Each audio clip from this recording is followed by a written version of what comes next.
Nos encontramos en la mañana de hoy con la doctora Ana Espino. Doctora, ¿cómo está? Muy bien, muchas gracias, gracias por preguntar. Gracias por estar aquí con nosotros. Antes de comenzar a hablar sobre su trayectoria profesional con nosotros aquí en la Escuela de Medicina, quisiéramos preguntarle dónde usted nació.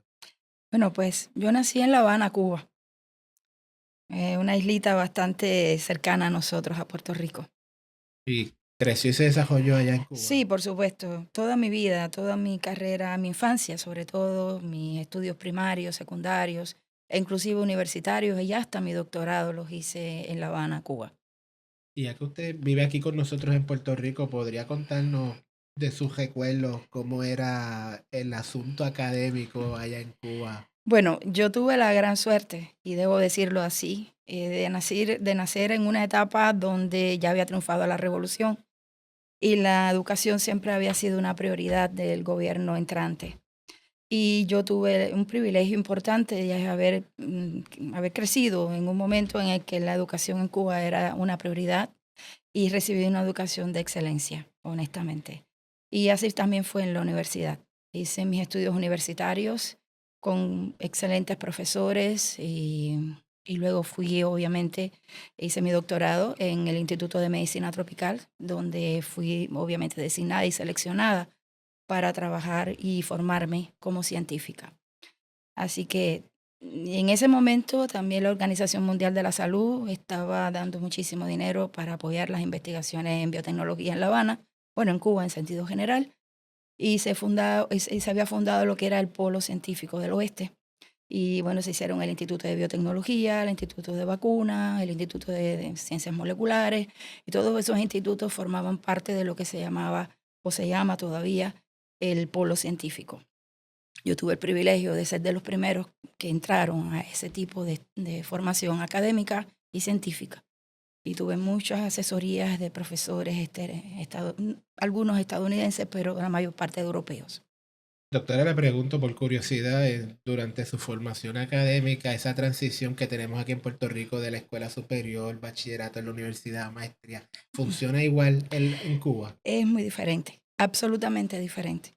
Nosotros en Cuba, bueno, ahora no sé cómo es porque creo que las cosas han cambiado sustancialmente, pero en la época en que me tocó a mí estudiar, los estudios secundarios son muy acelerados. O sea, uno recibe una educación en esa etapa muy intensa, a punto tal que cuando usted termina el preuniversitario, que es el grado 12, ya usted está listo para entrar a la escuela de medicina, si así quisiera. Así que no tienes obligatoriamente que hacer un bachillerato como acá para poder adquirir las premédicas y la formación fundamental para transitar hacia una escuela superior. Ya una vez terminas el preuniversitario, estás listo para entrar a una carrera universitaria. Y nuestras carreras universitarias allá, en la época en que me tocó a mí estudiar, son licenciaturas todas. Así que lo que aquí llaman un bachillerato allá es una licenciatura que cuando tú terminas, eres un especialista en ese campo y puedes inmediatamente ya insertarte a trabajar en cualquier lugar o en cualquier empresa o compañía, e inclusive en la universidad. Doctora, usted estudió en el Instituto de Medicina Tropical Pedro Curie en La Habana. Ujú. Para los que nos están viendo ahora, ¿puede mencionarnos quién fue Pedro Curie, que tenemos entendido un científico Sí. importante cubano? Pedro Curie fue uno de los principales parasitólogos médicos que ha tenido la Cuba. Es una persona insignia dentro de la medicina tropical.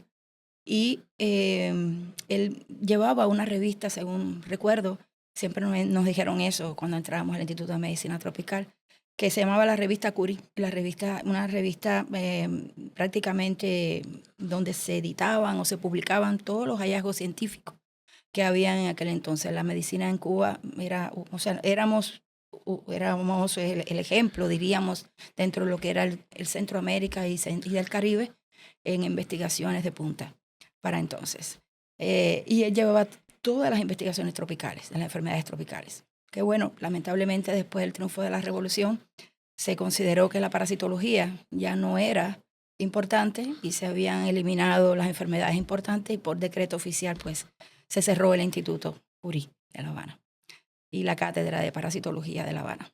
Pero usted se especializó en inmunología parasitaria. Por supuesto, definitivamente. Y tan es así que, bueno, yo no, mis primeros estudios no fueron en parasitología ni nada por el estilo. Yo hice una licenciatura en bioquímica y eso fue lo que yo pensaba estudiar. De hecho, me gustaban mucho las enfermedades causadas por el cáncer. Y esa era siempre, había sido mi meta, poder estudiarlo. Pero por azares de la vida y porque pues así fue dispuesto. Cuando yo me gradué, fui uno de los primeros expedientes de mi curso. Yo siempre digo a mis estudiantes graduados que lo que sucede conviene. Yo me frustré porque siendo el primer expediente de mi curso pensé que iba a poder elegir estudiar o irme a estudiar o hacer un doctorado en un área de mi selección. Y no, me designaron para ser de las personas que íbamos a ser formadas en el Instituto de Medicina Tropical de La Habana. Y yo no sabía lo que eran las enfermedades tropicales. O sea que para entonces enviarme a mí allí era a un futuro incierto, de cierta manera. Yo no sabía siquiera de qué me estaban hablando. Y así que cuando yo llegué al Instituto de Medicina Tropical y me informaron de qué se trataba todo aquello, yo creía que todo aquello iba a ser, me iba a sobrepasar. Y al contrario, resultó ser que me enamoré de la parasitología, de las enfermedades tropicales, de la medicina tropical, porque después, además de la carrera que ya había hecho, pues tuve que estudiar mucha parasitología, mucha infectología, y aquello era una forma de entrenamiento muy bonito y muy interesante porque era muy, muy de grupo. Habían médicos, habían ya tecnólogos, habían de diferentes especialidades, y aquello era un debatir constante para que los que entrábamos nuevos, que no sabíamos nada de nada, pues nos fuéramos nutriendo de toda esa riqueza informativa que existía de base ya en Cuba con la ciencia que ahí se hacía. Doctora, entonces cuando usted se gradúa, termina sus estudios doctorales, ¿qué hace? Bueno, yo terminé mis estudios doctorales y me había especializado para entonces en parasitología y en inmunología parasitaria, ¿no? Yo tenía mucha avidez, muchas ganas de hacer cosas moleculares, que para entonces, a pesar de todos los avances que la tecnología en Cuba tenía, pues existían grandes limitaciones para el instituto donde yo trabajaba poder hacer cosas de biología molecular. Así que mi propósito era conseguir un lugar donde yo pudiera hacer esto y continuar la línea de investigación que me había llevado al doctorado, que era trabajar dentro de la parasitología, que además hice muchísimas cosas dentro de la parasitología porque trabajé en muchas enfermedades. Tuve el privilegio de poder trabajar en la esquistosomiasis, en la filariasis, en la leishmaniasis, en la trypanosomiasis, pero me enfoqué en fascioliasis, porque era la enfermedad que de repente apareció en Cuba en los años 1983, reapareció, porque digo reapareció, porque ya en los años 40 se habían reportado casos humanos, pero habían sido casos esporádicos. Pero en el momento en que debuta la enfermedad en forma de un brote epidémico enorme de más de 1.000 personas, pues nadie sabía qué era aquello y había que estudiarla. Y esa fue la oportunidad que yo aproveché, guiada por supuesto con mi mentor, que era el doctor Carlos Finlay. Pues yo obviamente me introduje en ese campo e hice mi doctorado ahí. Así que yo no quería abandonar esa línea de investigación que llevaba, pero quería llevarlo a niveles moleculares, a niveles más avanzados. Así que como para entonces yo constantemente me escribía con todos los científicos que habían alrededor y en el mundo, y yo había identificado al doctor George Hillier como una de las personas que más trabajaba la fasciolosis en el mundo. Así que yo a él le escribí muchísimas veces. Y le escribí y lo invité a que fuera a Cuba. Lógicamente él no pudo ir, pero siempre me dijo que cuando yo pudiera conseguir fondos para poder acercarme a su laboratorio, pues las puertas de su laboratorio iban a estar abiertas.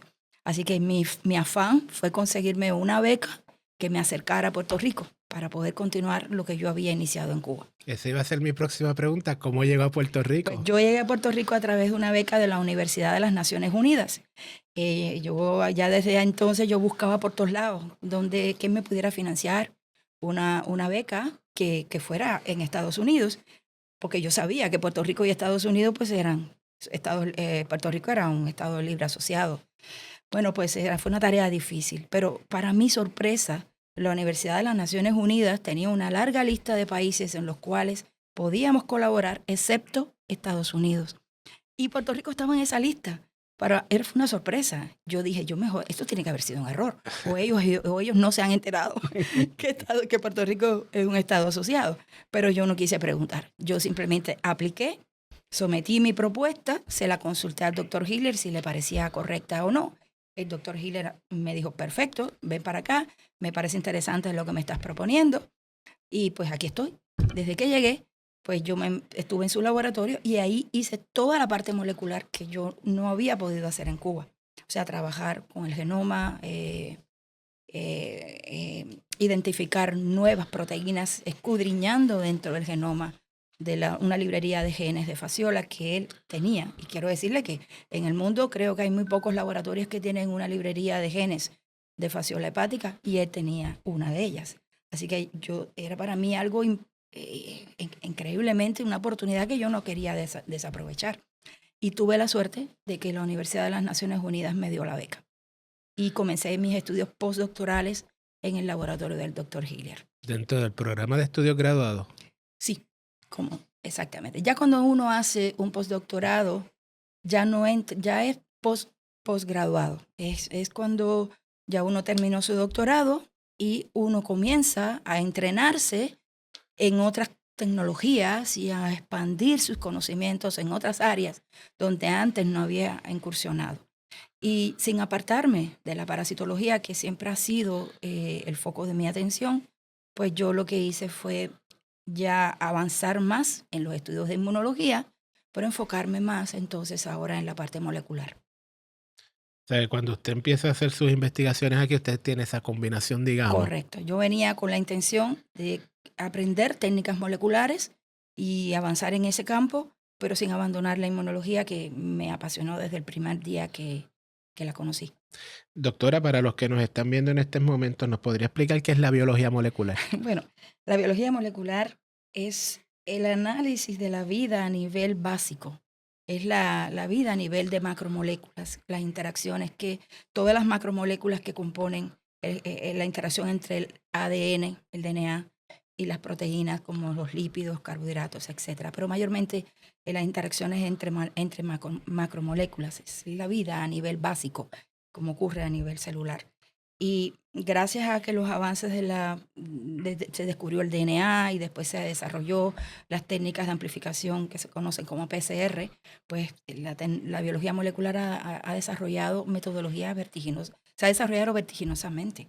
Y hoy en día dentro de la biología molecular hay muchísimas aplicaciones, digamos hasta para tratamientos, incluso hasta para poder determinar en patología y en patología forense, por ejemplo, y eso todo el mundo lo sabe, si podemos identificar de quién procede el DNA que está en un caso criminal, pues se puede determinar quién es la persona que ha cometido ese crimen. Así que hay muchísimos campos dentro de la biología molecular.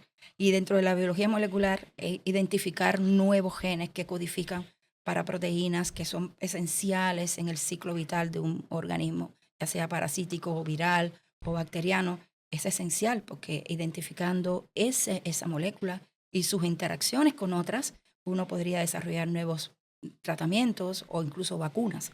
En aquel momento yo lo que quería era desarrollar una vacuna que pudiera eliminar o tratar de contener la expansión de la fasciolosis a nivel de los animales, de la masa animal, porque controlando la enfermedad a nivel de los animales podríamos controlar la enfermedad humana, que eventualmente depende obviamente de la salud animal. Y la fasciolosis es una enfermedad de interés veterinario fundamentalmente. Existe en todas partes del mundo, en todas las latitudes y en todas partes, en todos los continentes. Así que hasta en Estados Unidos las pérdidas económicas por fasciolosis en animales son cuantiosísimas. Así que existía un interés prácticamente generalizado de poder controlar la fasciolosis y por eso decidimos, y el doctor Hiller trabajaba en ese campo también. Así que entre los dos decidimos, yo con mis iniciativas y el doctor que ya era un profesor establecido, muy prestigioso, con muchísimas publicaciones, pues me colaboró muchísimo en ese empeño. Doctor, usted llega a nuestra escuela de medicina como estudiante, pero comienza a laborar con nosotros. ¿Cuándo comenzó a laborar con nosotros? Sí, yo comencé a laborar con ustedes en el 2005, después de estar 4 años de entrenamiento postdoctoral en el laboratorio de patología del recinto de ciencias médicas, ya le dije, bajo la tutela del doctor Josh Hiller. ¿Puede comentarnos su experiencia como docente aquí en nuestra escuela? Ha sido maravillosa, honestamente. Ya yo había tenido un entrenamiento antes en el Instituto de Medicina Tropical, porque como parte de que te forman como científico, pues también te forman como educador. Pero nunca ha sido tan retante y tan gratificante como lo ha sido acá. Así aquí he tenido la oportunidad de dar clases a nivel subgraduado, a nivel graduado, y bueno, pues eso es una destreza que uno va adquiriendo con los años y la experiencia, ¿no? Pero para mí ha sido una carrera adicional. Doctora, ¿nos podría explicar brevemente qué tipo de enseñanza o curso le da a nuestros estudiantes? Porque tiene Sí, graduados y subgraduados. sí, mira, desde que yo llegué al departamento de microbiología, perdón, pues el doctor Guillermo Vázquez, que era el director entonces, me pidió que impartiera el curso de parasitología que se le da a los tecnólogos médicos. Esa es la enseñanza subgraduada que doy eventualmente acá. Es un curso del cual yo me he enamorado y lo he hecho con todo el amor de siempre. Y es un curso que a mí me apasiona. Yo le agradezco en verdad a la buena formación que recibí en Cuba con relación a la parasitología que me ha permitido pues incursionar dentro de ese campo en todo lo posible. Así que el curso que yo le doy a los tecnólogos médicos los educo para tratar de identificar y aprender a identificar organismos parasíticos, ya sea protozoarios o helmintos. Un curso intenso de muchísimas horas de laboratorio y muchísimas horas teóricas. Ese es el curso que yo doy de agosto a noviembre, el primero. A enseñanza graduada, pues bueno, a enseñanza graduada participo en el curso de inmunología, obviamente. Soy la coordinadora del curso de biotecnología del Departamento de Microbiología.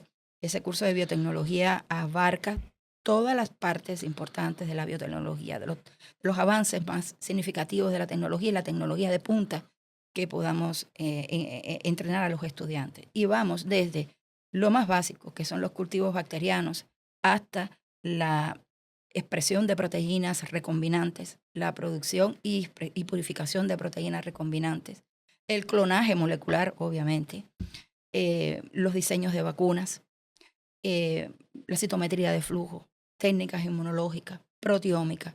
O sea, es un curso muy completo donde el estudiante pues tiene la oportunidad de ver y de hacer con sus manos todas estas metodologías de punta que hoy mismo hacemos en el departamento. Doctora, hablando de vacunas, quisiera que nos comentara su experiencia como investigadora, patente y el desarrollo de la vacuna contra la fasciola hepática. Bueno, eso fue mi primera, o sea, yo me dediqué al desarrollo de vacunas, obviamente desde que llegué a Puerto Rico, porque le dije ya antes que en Cuba no había tenido la oportunidad de trabajar a nivel molecular.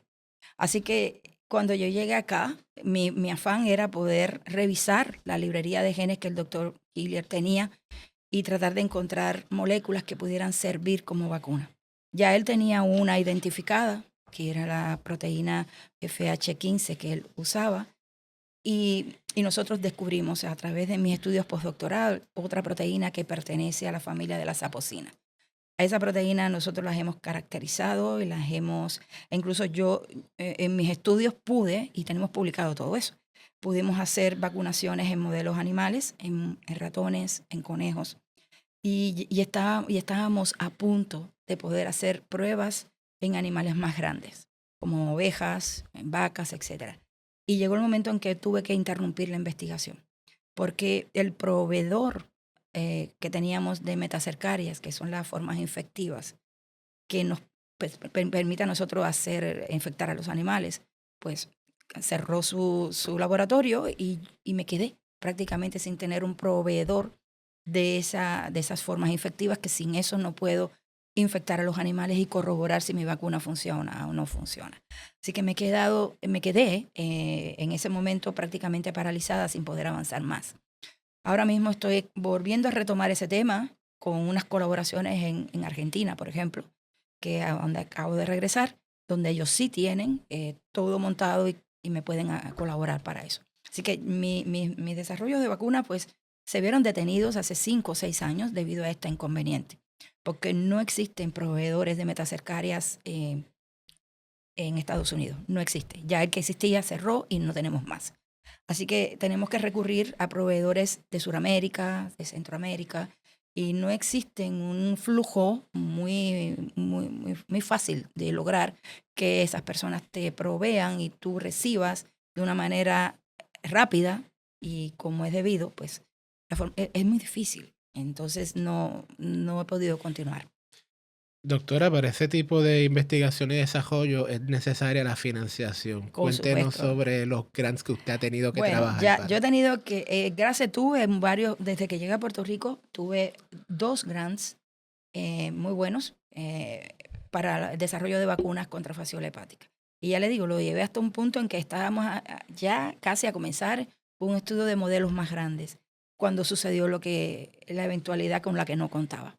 Así que he tenido que hacer un switch, como decimos acá en Puerto Rico en Spanglish, cambiar de línea de investigación, pero nunca he querido abandonar la parasitología como línea principal. Así que me dijo un buen día, ok, si el desarrollo de vacunas se me hace difícil porque no tengo manera de poder infectar animales y demostrar que mi vacuna los protege, pues yo voy a inventarme, o sea, a crear otro proyecto. Y leyendo y leyendo y leyendo, encontré que los helmintos, que son los parásitos que yo trabajo, pues son unos inmunomoduladores extraordinarios y que en muchos lugares del mundo donde existen y son altamente prevalentes estas enfermedades, pues existen muy poco de enfermedades autoinmunes, como por ejemplo artritis, esclerosis múltiples, diabetes. Así que fue muy curiosa la observación y me detuve a leer un poco más. Así que me dije, si esto es así es porque los helmintos tienen algo que me podría ayudar a mí a encontrar un tratamiento de manera que estas enfermedades autoinmunes que hoy padecemos y que están fundamentalmente prevalentes en los países altamente industrializados, como Estados Unidos, Europa, inclusive en Puerto Rico, pues a lo mejor yo podría encontrar algo que nos permita desarrollar una droga que ayude a aliviar estas condiciones. Y desde el 2015, 15 creo que fue, bueno, la primera publicación la sacamos en el 2015, pues encontramos lo que pensábamos que íbamos a encontrar, moléculas de fasciola hepática, de este helminto, que es altamente inmunomodulador y que en modelos animales como por ejemplo de sepsis bacteriana, y ahora estamos trabajando en colitis ulcerosa, y nos está demostrando que estas proteínas o estas moléculas tienen unas capacidades extraordinarias para mitigar el shock séptico bacteriano y ahora para mitigar la colitis ulcerosa. Así que las patentes que tengo son precisamente dirigidas a este tipo de proyectos que llevamos desarrollando desde el 2015 hasta la fecha. Doctora, usted tiene varias publicaciones a su haber. Coméntenos cuán importante, no solamente que la facultad publique, sino el poder diseminar los resultados de sus investigaciones. Sí, si uno no publica, es como si no hiciera nada. Eso es yo le digo siempre a mis estudiantes que la razón de ser de un científico es publicar. Podemos presentar trabajos en foro, eso es muy importante, y diseminar la información así. Pero la información que se perpetúa y que muchos pueden consultar es precisamente aquella que se publica en revistas de alto impacto. Así que yo siempre me he afanado porque así sea y que mis estudiantes también publiquen. Así que esa ha sido mi razón de ser desde que me educaron como científica. Si no publico un año me siento mal, me siento enferma. Doctora, usted ha tenido varios honores y reconocimientos. Le voy a mencionar algunos de los que tengo aquí en mis notas. Tiene el Award to the Best PhD Dissertation, Distinguished a Faculty of Graduate Program of Microbiology y el Award de Arturo Carrión for Best Scientific Trajectory in Puerto Rico Society of Microbiology. Sí, eso ha sido un privilegio, honestamente. El primero que mencionaste fue el primer logro que obtuve y fue cuando presenté mi disertación doctoral en Cuba. Allá existe una premiación que es los que presentan disertaciones en cada año, pues van a una convocatoria de premio y la premiación es a blind, o sea, las personas que van al auditorio pues votan y después hay una comisión que analiza. Bueno, pues, para hacer corto la descripción, pues tuve el privilegio de ser elegida ese año como la mejor disertación doctoral del año 1997. Y después, posteriormente, me fui a Puerto Rico, como le mencioné. Ya aquí he hecho de Puerto Rico mi segunda patria y estoy muy feliz aquí. Y la segunda distinción, que ha sido por varios años, me la han otorgado los estudiantes, porque son premios que los estudiantes, premios no, digamos que los estudiantes eligen al facultativo que consideran se destaca más y que tiene mayores reconocimientos. Y eso para mí es en verdad un privilegio. Reconocimiento Y de un los estudiantes le reconocimiento de los llega. estudiantes es uno de los más que me importan, porque significa que llegas a ellos y que el mensaje que les tratas de decir, pues les llega. Y que ellos año tras año, durante varios años, me hayan elegido para ese reconocimiento, pues me llena de orgullo en realidad. Y el último que recibí fue el Arturo Carrión, que lo otorga la Sociedad de Microbiólogos de Puerto Rico, y fue nominada por una persona que no sabía que me conocía. Sí, para mí fue alguien, algo de verdad que me emocionó, porque se lo dan o nominan al científico que la sociedad entiende que por su trayectoria o por el trabajo que ha hecho, pues merece ese reconocimiento. Eso implica que usted se tiene que preparar una charla, una disertación, presentarla ante la sociedad y pues ese día te dan un premio.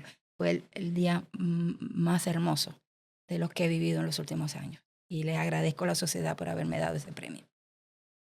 Doctora, si usted le pudiera dar algún consejo a un estudiante que quisiera estudiar en el campo de la microbiología y ser cajera como investigador, ¿qué le diría? Mira, esta es una carrera hermosa, una carrera altamente sacrificada, altamente a la que hay que dedicarse en cuerpo y alma. Uno tiene que vivir aquí, tiene que apasionarse, tiene que tener alta capacidad de tolerancia, porque la ciencia no siempre es hacia adelante.